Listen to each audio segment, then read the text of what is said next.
Sore hari ini topik kita adalah tempat penulisan kitab suci.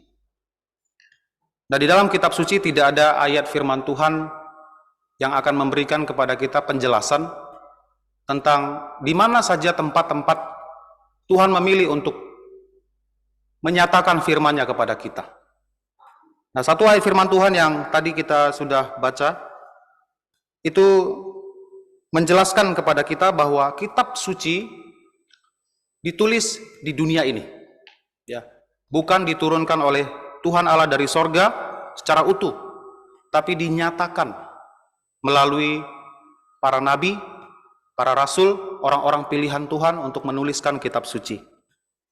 Nah, kalau kita baca di ayat ke-18 tadi, dikatakan di sini, dan Tuhan memberikan kepada Musa setelah ia selesai berbicara dengan dia di Gunung Sinai.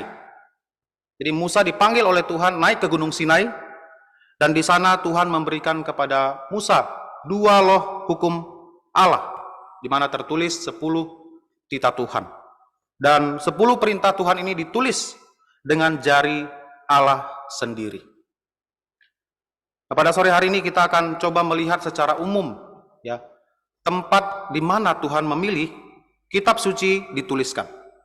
Nah, kita tidak bisa mengetahui dengan pasti, ya, mengenai lokasi persisnya di mana Tuhan telah memilih hamba-Nya untuk menuliskan firman-Nya. Sebagai contoh, ketika Tuhan menyuruh atau memerintahkan Musa untuk menulis 5 kitab Musa, Kejadian, Keluaran, Imamat, Bilangan, dan Ulangan, tidak diberitahukan kepada kita di dalam kitab suci di mana persisnya Musa menulis kitab-kitab ini. Tetapi dari periode waktu pelayanan Musa, kita bisa memberikan sebuah perkiraan, ya.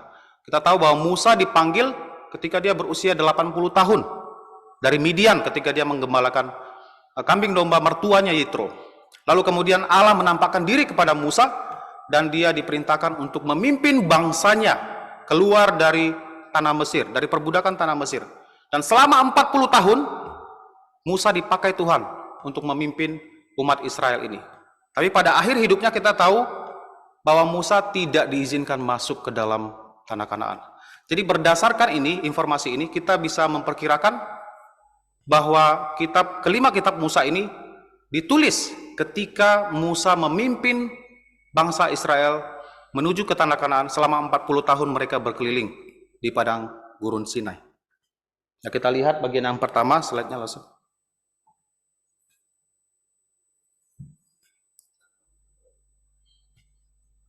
Jadi kitab Torah, Kejadian, Keluaran, Imamat, Bilangan, dan Ulangan diperkirakan itu ditulis di daerah padang gurun Sinai, dan 10 titah Allah secara khusus disebutkan diberikan di Gunung Sinai oleh Allah sendiri.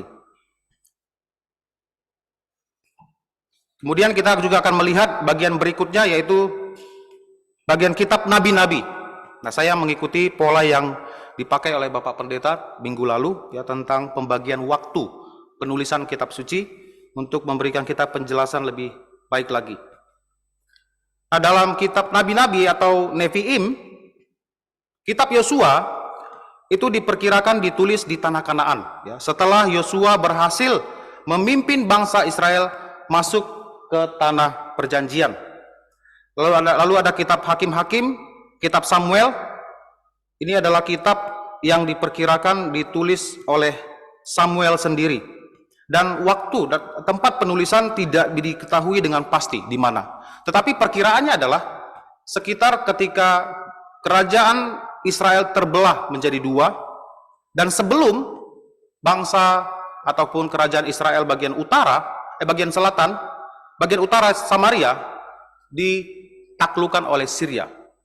Jadi diperkirakan masanya sekitar itu, tapi untuk lokasinya persisnya tidak bisa kita prediksi, kita ketahui dengan pasti. Lalu juga ada kitab raja-raja. Nah, menurut tradisi orang-orang Yahudi, kitab 1 dan 2 raja-raja itu ditulis oleh Nabi Yeremia yang melayani pada masa pemerintahan Raja Yosia. Dan diperkirakan berdasarkan tempat lokasi masa pelayanan Nabi Yeremia ini, Maka tempat penulisan ini diperkirakan ada di daerah Yehuda, Yerusalem. Lalu kita lanjut di bagian nabi-nabi, letter prophet, ya, Yesaya, Yeremia, Yeskiel. Nah, kitab Yesaya diperkirakan ditulis di Yehuda, di Yerusalem, di mana dia melayani Tuhan. Nah, Yesaya adalah nabi yang dipanggil Tuhan melayani di bagian kerajaan Yehuda. Jadi sangat mungkin kitab ini ditulis di sana. Kemudian Yeremia diperkirakan ditulis juga di tempat yang sama, Yehuda, Yerusalem. Nah, Yeskiel adalah nabi yang melayani hidup semasa dengan Nabi Yeremia dan Daniel. Jadi diperkirakan bahwa kitab Yeskiel ini ditulis di daerah Yerusalem atau di daerah Babilonia ketika orang-orang Yehuda ditawan Nebukadnezar. Nah, karena Nabi Yeskiel juga menyatakan firman Tuhan kepada orang-orang yang ditawan di Babilonia. Jadi diperkirakan antara di Yerusalem dan Babilonia kitab ini ditulis. Lalu kita lanjut kepada kitab nabi-nabi kecil. Nah, nabi-nabi kecil disebutkan dengan nama nabi-nabi kecil karena tulisannya yang pendek, ya. Nah, kitab Hosea diperkirakan ditulis di Samaria. Kitab Yoel yang melayani di bagian kerajaan selatan diperkirakan ditulis di daerah Yehuda dan kerajaan utara seperti Nabi Elisa. Nah, jadi diperkirakan dia ditulis di antara bagian kerajaan Yehuda ataupun Samaria. Lalu kitab Amos. Nah, Nabi Amos itu tinggal di Yehuda, tapi dia ditugaskan Tuhan untuk menyampaikan kabar tentang penghakiman atas kerajaan utara, yaitu Israel. Jadi dia melayani kebanyakan di Betel. Nah, berdasarkan tempat pelayanan di mana dia menghabiskan masa pelayanannya, maka Amos diperkirakan ditulis di Betel, karena di situ dikatakan Amos juga bernubuat tentang kematian Yerobeam, ya, dan penawanan Israel. Raja Ahmazia menyuruhnya untuk kembali ke kerajaan selatan. Jadi sangat mungkin kitab Amos ini ditulis di daerah Betel. Lalu kita masuk ke kitab Obadja. Nah, Obadja melayani untuk menyampaikan penghakiman Tuhan atas Edom. Edom adalah keturunan dari Esau, saudara dari Yakub, dan diperkirakan karena dia menyampaikan firman Tuhan di daerah Edom, firman Tuhan ini Obadja ditulis juga di daerah Edom sendiri.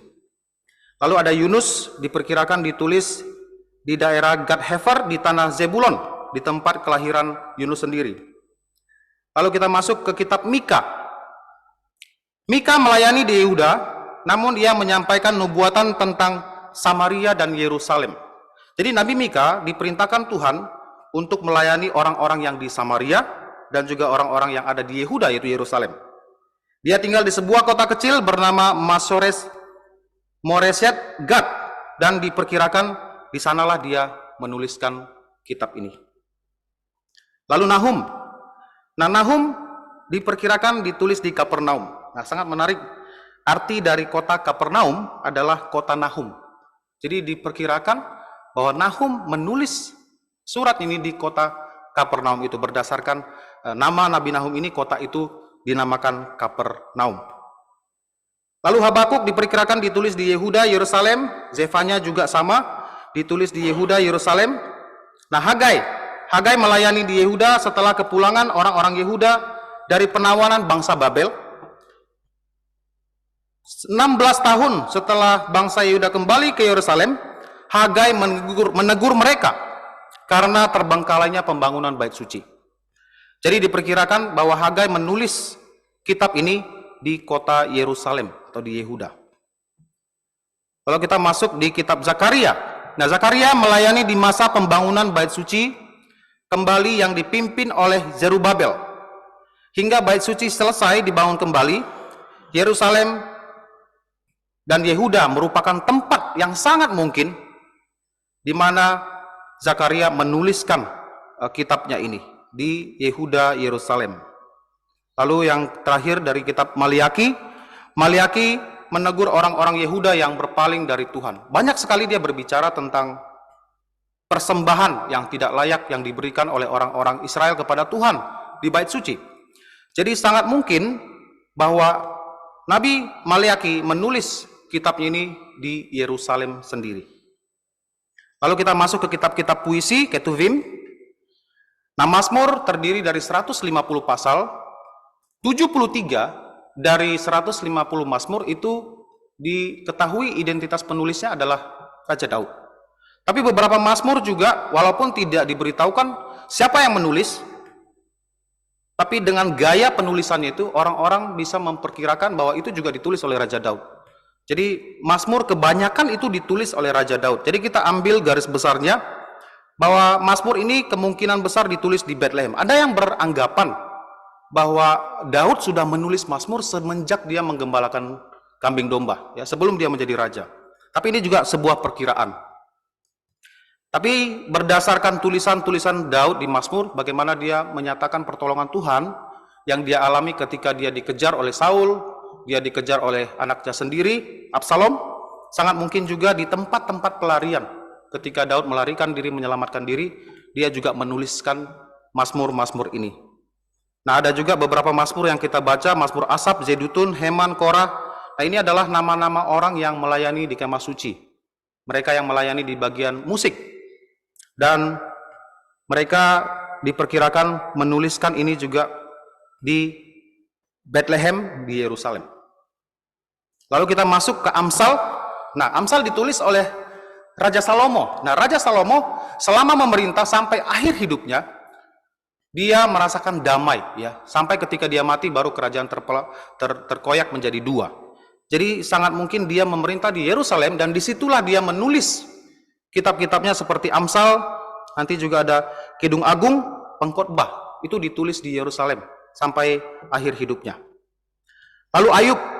Nah, Ayub diberitahukan kepada kita bahwa dia hidup di tanah Uz, di bagian timur, dan selama dia menderita, mengalami pencobaan yang Tuhan izinkan terjadi kepada dia, tidak disebutkan dia berpindah daerah, sampai dia dipulihkan kembali, dia masih tinggal di tanah Uz.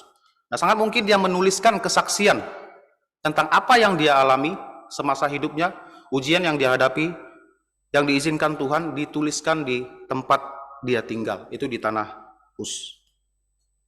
Lalu kita masuk ke Ketuvim, yaitu naskah-naskah. Kidung Agung ditulis di Yerusalem. Nah, kitab Rut tidak diketahui. Tapi menurut tradisi orang Yahudi, yang menulis kitab ini adalah Samuel. Nah, tadi kita sudah lihat kitab Samuel, hakim-hakim juga tidak diketahui persis di mana kitab ini ditulis. Lalu Ratapan ditulis oleh Nabi Yeremia, diperkirakan di Yehuda tempat dia melayani. Kemudian Pengkhotbah tadi saya sudah sebutkan, Raja Salomo sendiri. Esther. Nah, Esther diperkirakan ditulis oleh Mordekai. Nah, Mordekai dia tinggal di benteng Susan ketika dia sudah diangkat menggantikan Haman, seorang penjahat yang sudah dihukum gantung. Dan kemungkinan Mordekai ini menuliskan kitab Esther itu ketika dia berada di benteng Susan. Nah, benteng Susan ini ada di bagian utara dari Teluk Persia. Kota Susa, sekarang negaranya disebut negara Iran. Lalu kita lanjut ke Ketuvim, nubuatan. Nah, Daniel sendiri kita tahu dia diangkut dalam pembuangan ke Babel, dan kemungkinan dia tulis di sana, di Babilonia. Ezra, dia juga sempat ke Babel, lalu kemudian Tuhan izinkan dia kembali ke Yerusalem. Jadi kita bisa perkirakan sebagian mungkin kitab ditulis di daerah Babilonia, sebagian lagi ditulis di Yerusalem ketika dia kembali. Lalu kemudian ada Nehemia. Nehemia sama dengan kisah Ezra, dia juga sempat melayani, ya, di Puri Susan, lalu kemudian dia diizinkan kembali ke Yerusalem. Jadi perkiraannya antara di Puri Susan dan Yerusalem surat itu ditulis. Lalu ada kitab Tawarik. Tawarik diperkirakan ditulis di sekitar daerah Babel dan Yerusalem. Nah, kita masuk ke dalam perjanjian baru. Injil. Injil Matius itu digambarkan sebagai Injil Yahudi. Ini diperkirakan buku yang ditulis di daerah banyak yang didiami oleh orang Yahudi atau orang Yahudi Kristen, dan yakni yang diperkirakan di sekitar Israel atau Antioquia, Syria. Jadi ada surat ini berdasarkan isi dari kitab Matius. Surat ini ditujukan kepada orang-orang Yahudi yang sudah menjadi Kristen. Jadi berdasarkan isi dari surat Matius ini, para sarjana berpendapat sangat mungkin kitab Injil Matius ditulis di Israel atau di daerah Antioquia, Syria. Lalu kita masuk kitab Markus. Nah, Injil Markus ditulis untuk orang Kristen bukan Yahudi. Kalau tadi kitab Matius untuk orang Yahudi yang sudah jadi Kristen, kitab Markus untuk orang Kristen yang bukan Yahudi. Kemungkinan besar buku ini ditulis di Roma, karena di sana banyak orang Kristen yang bukan Yahudi tinggal. Lalu kitab Lukas. Lukas adalah teman rekan seperjalanan Paulus dalam pelayanan. Dia adalah seorang tabib. Kemungkinan Lukas menuliskan ini berdasarkan mengikuti Rasul Paulus dalam masa pelayanannya, di mana Rasul Paulus juga mungkin memberikan informasi ya tentang apa yang harus ditulis oleh Lukas ini. Jadi diperkirakan dalam perjalanan misi Paulus, Lukas ikut bersama-sama Paulus, dan disitulah dia menuliskan kitab Lukas ini. Lalu Injil Yohanes. Injil Yohanes disepakati oleh banyak sarjana. Itu ditulis di Efesus, Asia Kecil, dan Injil ini ditulis oleh Rasul Yohanes sendiri, rasul yang paling dikasihi oleh Tuhan Yesus. Kemudian Kisah Para Rasul ditulis oleh Lukas, kembali sangat mungkin ditulis ketika dia melayani bersama-sama dengan Rasul Paulus dalam perjalanan misi. Di situ ditulis kitab ini. Kita lanjut lagi kitab Roma. Masuk ke surat-surat Paulus ya, surat-surat yang ditulis oleh Rasul Paulus. Nah, kitab Roma diperkirakan ditulis dari Korintus ya, dalam perjalanan misi Rasul Paulus yang ketiga.